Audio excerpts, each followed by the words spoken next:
A crippled Sherman and 4 exhausted Americans held a crossroads for 5 hours, destroying 5 German tanks, inflicting dozens of casualties, and throwing the 2nd Panzer Division's timetable into chaos. The cost: a wrecked tank, burned hands, shrapnel wounds, and damaged hearing. The gain: thousands of lives likely saved. Reinforcements bought time to arrive, medals awarded, and a lasting story of courage. December 19, 1944. The Belgian fields erupted under the roar of German panzers. The largest armored push since Kursk was ripping through American positions. Whole battalions disappeared in moments. Command posts were overrun and supply depots seized. The Wehrmacht's elite panzer formations raced for the Meuse River, and nothing seemed able to halt them except a single Sherman tank. Disabled, track torn away, main gun battered, radio silenced, sitting alone at a junction that the entire German 2nd Panzer Division needed to cross to reach the river before American reinforcements could get there. Inside that crippled tank, 4 men faced an impossible choice: abandon the spot and let the German armor pass unchecked, or stay, fight, and likely perish trying to hold a crossroads that doctrine said required at minimum a full company to defend. For 6 hours, that damaged Sherman did what an entire battalion could not. The Germans, watching their unstoppable drive grind to a halt because of one broken tank, could not believe what they saw. This is how one crew and one wrecked tank altered the course of the Battle of the Bulge in Belgium. On December 16, 1944, Hitler had rolled out his last major gamble, Operation Watch on the Rhine.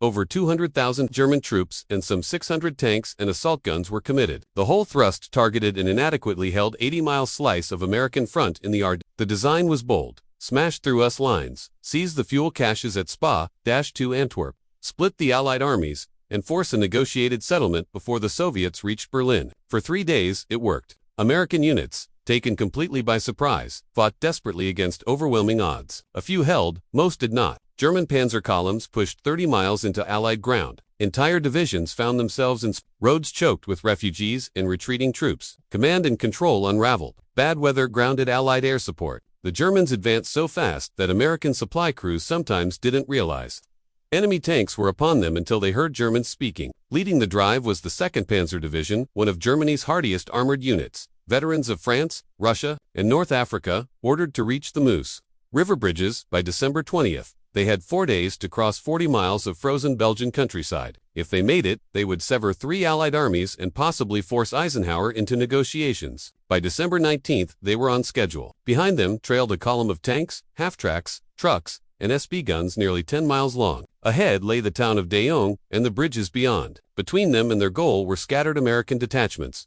makeshift roadblocks, and a vital crossroads near the village of Foy-Notre-Dame.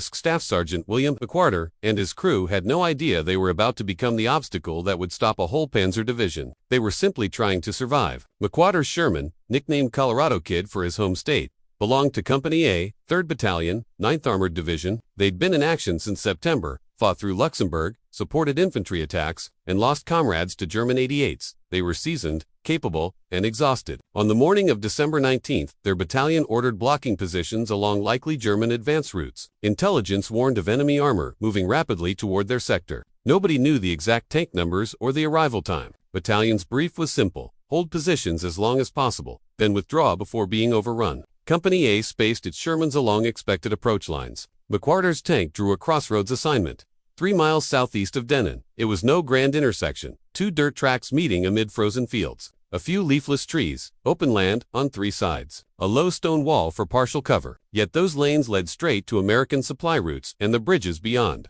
McWhorter parked Colorado Kid behind the stone wall, angling the hull to present the thickest armor toward the likely German approach. His crew numbered 4. Corporal James Rothwell, gunner 22, from Ohio. Private First Class Tony Caserta, loader 19, Brooklyn. Private Eugene DeLeo, driver 20, Pennsylvania. And McWhorter himself, 24, tank commander from Denver. They dug in, camouflaged the Sherman with cut branches, stacked extra ammo within reach, ran repeated system checks, and waited. The temperature plunged below freezing and snow began to fall. Artillery boomed in the distance, closer than the day before and moving toward them. At 14:30 on December 19th, they spotted the first German scouts, motorcycles with sidecars speeding along the eastern track. McWhorter watched through his periscope as the Germans halted about 400 yards out, dismounted, and scanned the junction with binoculars. He held fire too far for an accurate shot, and opening up would reveal their position. The scouts remounted and rode off. 15 minutes later, the vanguard of the 2nd Panzer Division arrived.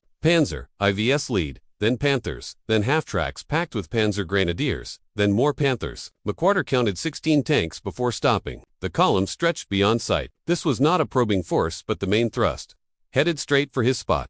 The German column advanced cautiously, expecting opposition, mines, tank destroyers, ambushes. What they didn't expect was a lone Sherman blocking their route. At 800 yards, the lead panzer for spotted Colorado Kid halted, traversed its turret, and fired. The shell whistled past, missing by about 20 feet. Rothwell already had the German tank squared in his sights. McWhorter ordered fire. The Sherman's 75mm barked. The armor-piercing round punched the Panzer, the fourth's front glacis, penetrated, and the German tank convulsed as smoke poured from its engine deck and its crew fled for cover. First, kill. The German column stopped. Standard procedure. A destroyed lead vehicle suggested potential mines, dug in at guns, or ambush, so they would dismount, sweep, and call up artillery. That would buy time, but the road was narrow and the column packed, so deploying would cost them minutes. McWhorter had bought 15 valuable minutes. The Second Panzer for attempted to maneuver off the road to flank Colorado Kid, but the frozen ground betrayed it. The 50-ton tank slewed sideways and bogged into a drainage ditch hidden by snow. The track spun helplessly. Rothwell put a round through its turret ring. Second, kill.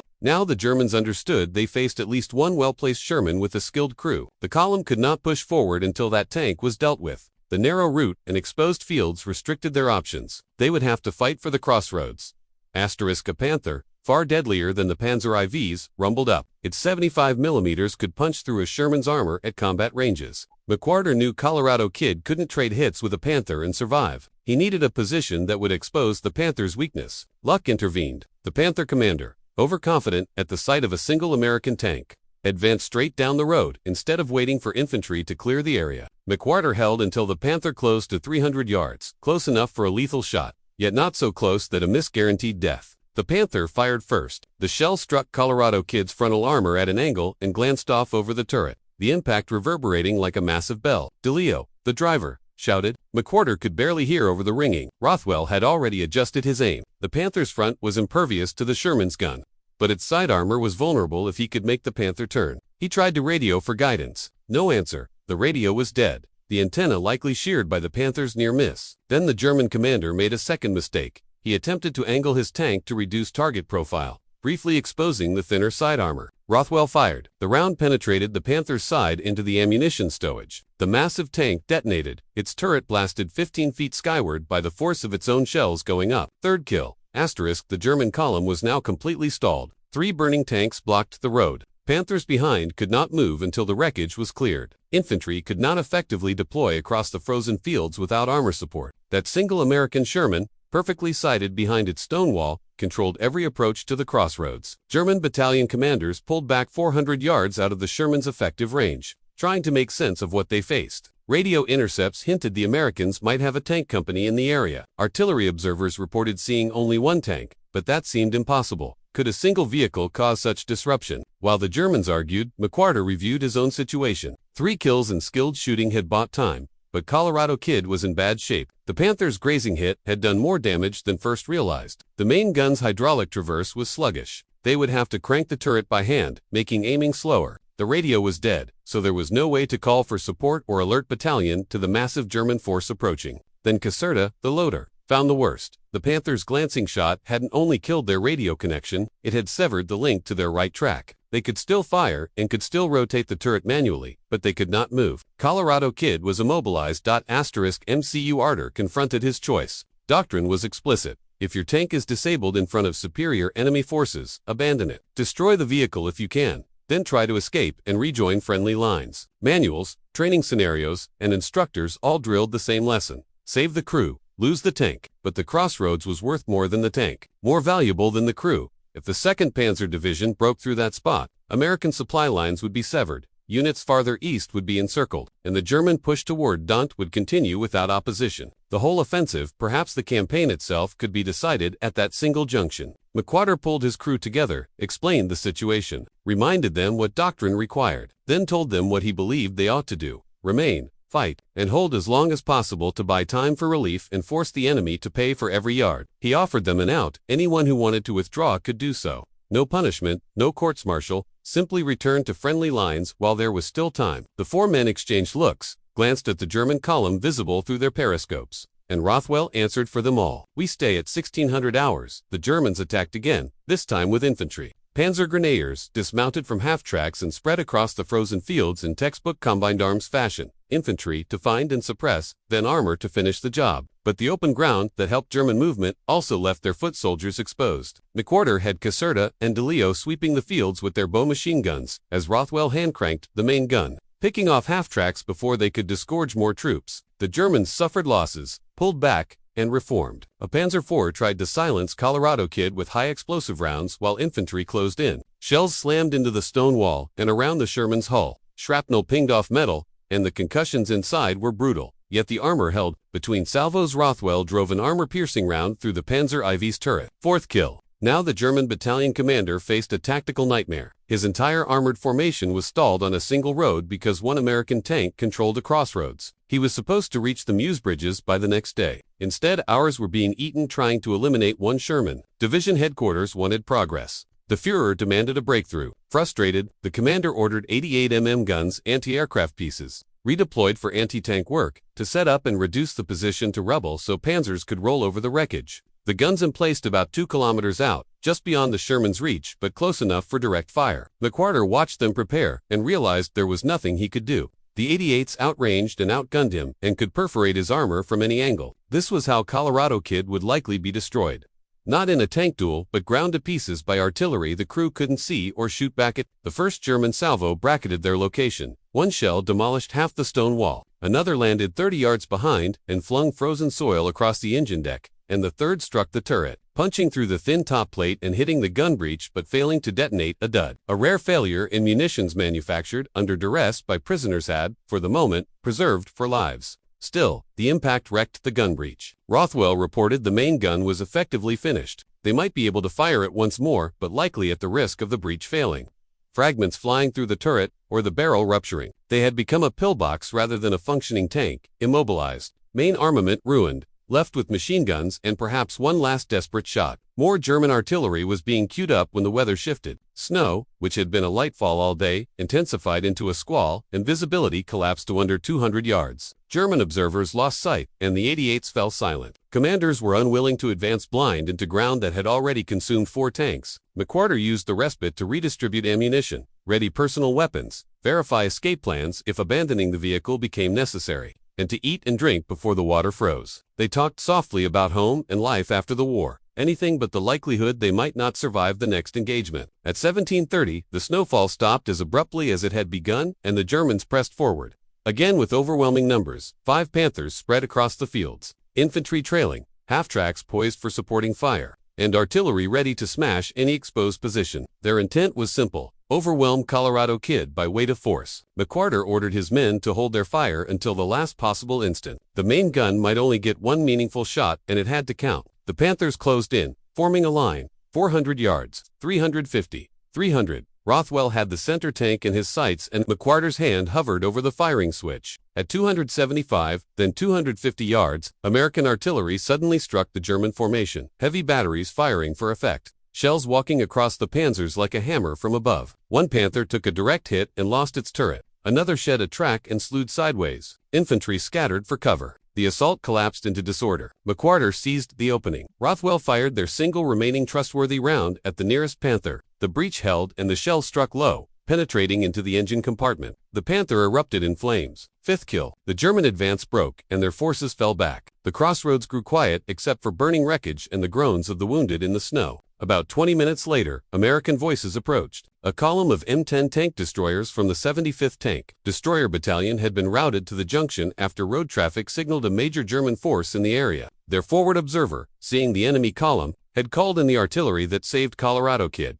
The M10 commander dismounted, inspected the immobilized Sherman, the scattered, destroyed German tanks, and the 4 exhausted crewmen, then asked a simple question: "How long have you been holding here?" McWhorter checked his watch. 5.5 hours. The M10s took positions around the crossroads, expecting to find a route. Instead, they discovered burning panzers, shell craters, and a single Sherman that had held the line for over 5 hours. The contrast between expectation and reality was surreal. McWhorter's crew were evacuated, given food, water, and medical care. Caserta had shrapnel wounds from near misses. De Leo's hearing was impaired from hours inside the confined metal box. Rothwell's hands were burned from handling hot casings, and McWhorter himself could barely stand from exhaustion and dehydration. Yet all four lived. Despite doctrine advising abandonment, despite facing a whole panzer division while immobilized and outgunned, they had endured and prevailed. The Second Panzer Division never reached Denain. The 5-hour delay at the crossroads upset their timetable, and American reinforcements poured into the area. Tank destroyers,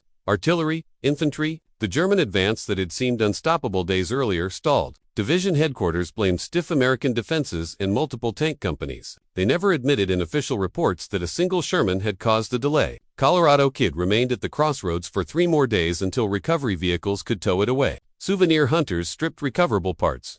Soldiers posed beside burned German tanks, and officers examined how one tank achieved the impossible. The Sherman's track was destroyed, main gun ruined beyond field repair. Radio, antenna sheared, though the hull armor had held and the crew compartment remained intact. What mattered most, McWhorter and his men spent 2 days in a field hospital and were debriefed by intelligence officers who could scarcely reconcile the after-action. Report: 5 confirmed kills. A panzer division delayed for 6 hours, and for soldiers who refused to abandon their post even when doctrine and common sense said they should. The interrogators kept asking how they had survived. McWhorter's reply was consistent: luck, training, and an artillery shell that failed to explode. The battalion commander recommended McWhorter for the Distinguished Service Cross, while Rothwell, Caserta, and De Leo received Silver Stars. Paperwork took weeks. The ceremony was held in a frozen field outside Bastogne in January 1945, after the German offensive had been crushed, and General Patton pinned the medals on their uniforms. When Patton asked why McWhorter had stayed at the crossroads, the sergeant considered a grand answer about duty and sacrifice,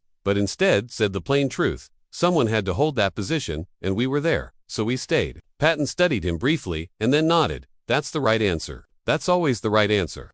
Colorado Kid never returned to combat. Too badly damaged. It was cannibalized for parts: engine to one Sherman, transmission to another, the gun repaired and fitted to a replacement vehicle. The hull scrapped, yet photographs of the wreck circulated among tank crews as proof of what courage and position could do against superior numbers. McWhorter's crew were reassigned to a new tank they named Colorado Kid 2 and fought through the rest of the Bulge, crossed the Rhine, pushed into Germany, and survived the war. All 4 men beat odds that should have killed them repeatedly, and they credited that day at the crossroads. If they could survive that, they could survive anything. After the war, they dispersed. McWhorter returned to Denver, worked in construction, married, had 3 children, and rarely spoke of the war. He told his family only that he had been a tank commander and had been decorated, never describing the crossroads. Rothwell settled in Ohio and became a teacher, and every December 19th thought back to that Belgian afternoon. Caserta and De Leo stayed in touch in the New York area, meeting occasionally to drink beer and argue good-naturedly about who spotted which target first. They all agreed on one thing: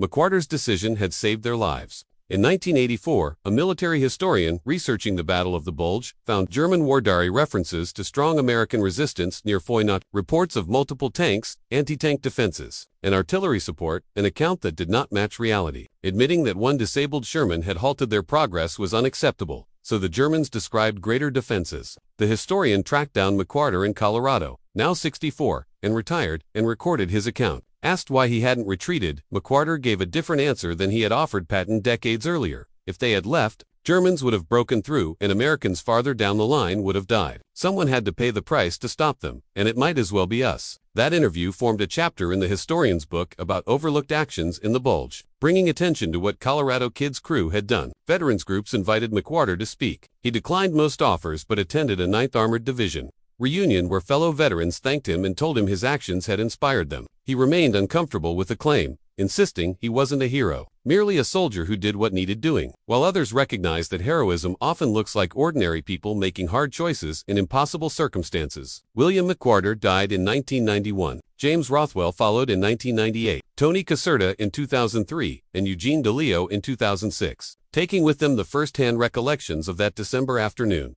The fear, exhaustion, the repeated certainty of imminent death, and the strange calm that comes with accepting mortality and fighting anyway. The story endures. For men in a broken tank, 5 hours against overwhelming odds, 5 German tanks destroyed, an entire panzer division delayed, the sort of smally knit action that changes battles without always making history's headlines because it was not grand enough for sweeping narratives of generals and massive engagements. Yet those 5 hours mattered. The Second Panzer Division never reached the Meuse. The German offensive failed, and thousands of American lives were preserved because one crew stayed instead of running. That is what war often is, not cinematic heroics but tired men making tough choices, one after another, until the crisis passes. The crossroads near Foy-Notre-Dame is peaceful farmland, now quiet roads with no marker for where Colorado Kid fought its last battle. The burned German tanks were scrapped long ago, and the stone wall rebuilt. Still, for an afternoon in December 1944, that unremarkable junction became the place for men demonstrated the true meaning of courage, not absence of fear, but staying despite terror. Not invulnerability, but facing likely death. Not blind obedience, but choosing duty when doctrine and survival pull the other way. For men in a broken tank taught the Wehrmacht that lesson, and their overlooked story stands as testament to countless similar acts across the war. Small decisions that produced big consequences. If this account moved you, consider supporting further research into forgotten heroes from World War II by liking and subscribing. Share in the comments where you're watching from, and any family or friends who served in armored units and stories of small unit actions that changed battles. Thank you for watching and remembering these men,